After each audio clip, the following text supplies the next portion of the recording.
கோபுரம் டிவி நேயர்களுக்கு இனிய வணக்கம். இன்று பிறந்தநாள் காணும் மற்றும் மணநாள் காணும் அத்துணை சகோதர சகோதரிகளுக்கும் எங்களது இனிய வாழ்த்துக்கள்.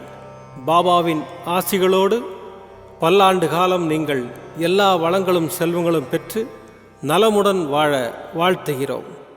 பாபா அழைக்கிறார். அவரின் பொன்மொழிகளை கேட்பதற்காக, நம் பிரச்சனைகளை தீர்த்து வைக்கும் அற்புதமான கூட்டு பிரார்த்தனை செய்வதற்காக, மேலும் மனம் ஒருநிலைப்படவும் மனம் அமைதி பெறவும் அற்புதமான தியானம் செய்யவும் பாபா அழைக்கிறார். பாபா நம் கரங்களை பிடித்து அழைத்துச் சென்று அற்புதம் நிகழ்த்தவிருக்கிறார். வாருங்கள், பாபாவின் பொன்மொழிகளை தரிசனம் செய்வோம்.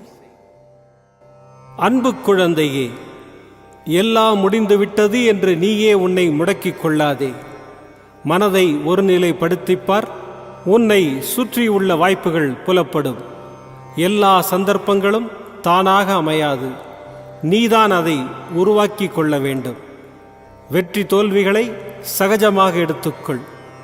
நான் இதுவரை தோல்விகளையும் இழப்புகளையும் மட்டும்தானே சந்தித்து வருகிறேன் என்று புலம்புவது எனக்கு கேட்கிறது. இதுவரை நீ தோல்விகளை மட்டும்தான் சந்தித்தாயா? வெற்றிகளை சந்திக்கவே இல்லையா? யோசித்துப்பார். விடை உனக்கே புலப்படும். தோல்விகளை கண்டு துவண்டு போகாதே. உன்னுடைய லட்சியத்தை அடைய எத்தகைய தடைகள் வந்தாலும் அதை தைரியமாக எதிர்த்து நில். மனம் தளராதே.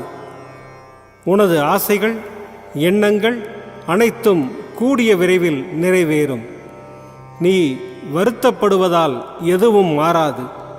உன் மீது நம்பிக்கை வைத்து உன் குறிக்கோளை நோக்கி பயணப்படு. அதை அடைய உனக்கு நான் துணை இருப்பேன். இது என் சத்திய வாக்கு. என் வார்த்தைகள் மீது நம்பிக்கை வைத்து செயல்படு. வாழ்வில் நீ விரும்பிய நிலையை அடைவாய். கவலைப்படாதே. உன் சாயப்பா நான் இருக்கிறேன். நல்லதே நடக்கும். ஓம் சாய்ராம். பாபாவின் அற்புதமான பொன்மொழிகளை தரிசனம் செய்தோம். அடுத்த நிகழ்வு கூட்டு பிரார்த்தனை. நம் மனநலன் சார்ந்த பிரச்சனைகளுக்காகவும், உடல் நலன் சார்ந்த பிரச்சனைகளுக்காகவும் மற்றும் நம் அனைத்து விதமான பிரச்சனைகளுக்காகவும் சாய்நாதரிடம் கூட்டு பிரார்த்தனை செய்வோம். வாருங்கள், இந்த அற்புதமான கூட்டு பிரார்த்தனையை செய்வோம். பிரார்த்தனாஷ்டகம். 8 பிரார்த்தனைகள். சாந்தமான மனம் கொண்ட சாயிநாதரே, அறிவின் சிகரமே, அன்புள்ளம் கொண்டவரே, கருணை கடலே, உண்மையின் இருப்பிடமே, மாயை என்னும் இருளை அகற்றுபவரே, ஜாதி மத பேதங்களுக்கு அப்பாற்பட்டவரே, எங்களின் புரிந்து கொள்ளும் திறமைக்கு அப்பாற்பட்டவரே, அன்பின் இருப்பிடமே, ஷீரடி வாழ் இறைவனே, என்னை காப்பாற்றும், என்னை காப்பாற்றும்.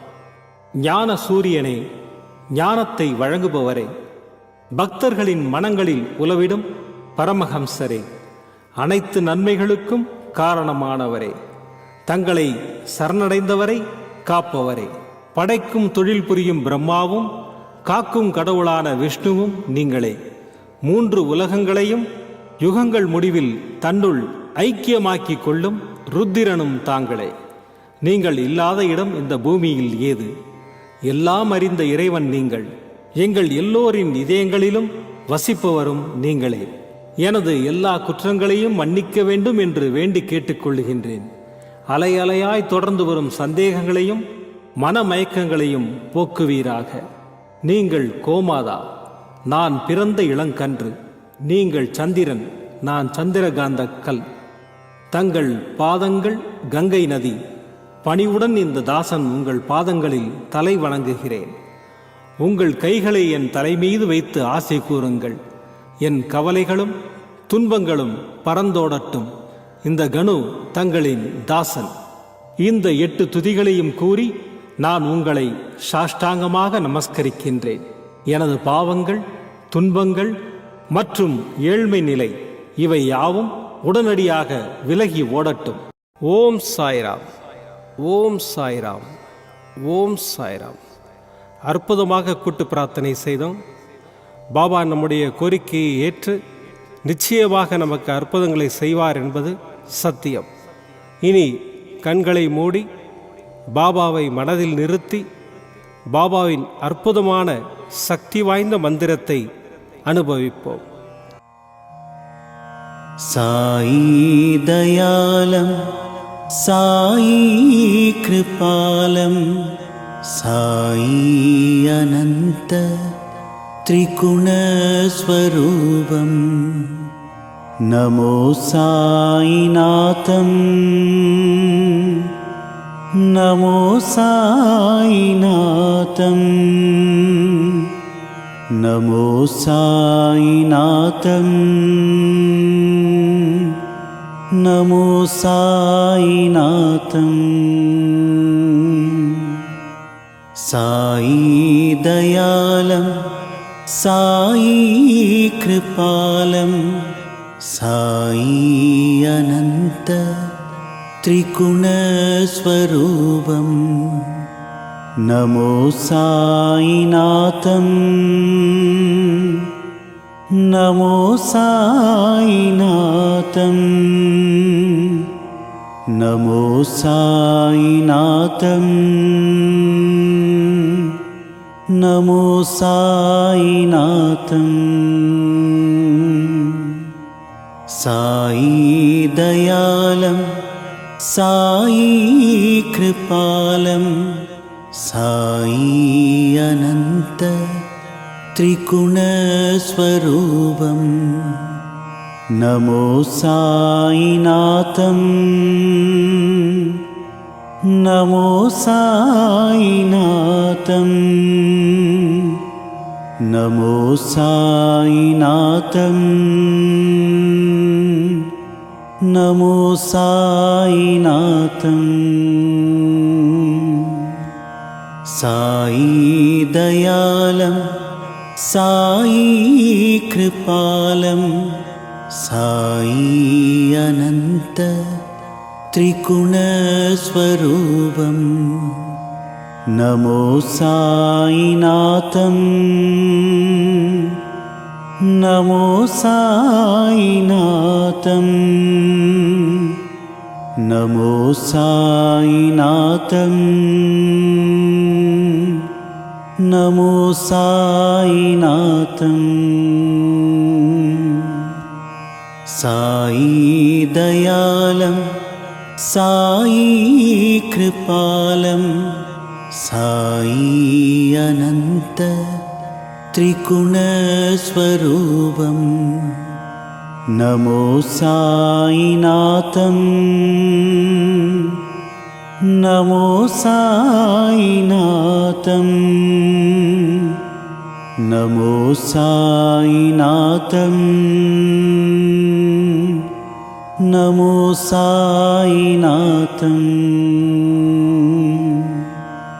சாயி தயாலம் சாயி கிருபாலம் சாயி அனந்த திரிகுணஸ்வரூபம் நமோ சாயிநாதம் நமோ சாயிநாதம் நமோ சாயிநாதம் நமோ சாயிநாதம். சாயி தயாலம் சாயி கிருபாலம் சாயி அனந்த திரிகுணஸ்வரூபம் நமோ சாயிநாதம் நமோ சாயிநாதம் நமோ சாயிநாதம் நமோ சாயிநாதம்.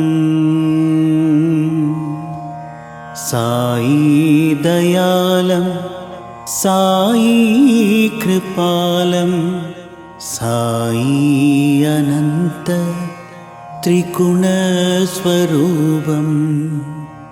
நமோ சாயிநாதம் नमो साईनाथम् नमो साईनाथम् नमो साईनाथम् साई दयालं साई कृपालं साई अनंत त्रिगुणस्वरूपं नमो साईनाथम् नमो साईनाथम् नमो साईनाथम् नमो साईनाथम्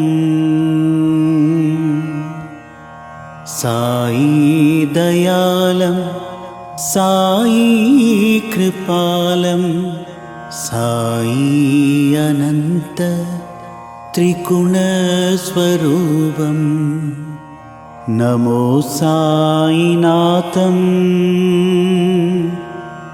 नमो साईनाथम् नमो साईनाथम् नमो साईनाथम् साई दयालं साई कृपालं साई अनंत त्रिगुणस्वरूपं नमो साईनाथम् नमो साईनाथम् नमो साईनाथम् नमो साईनाथम्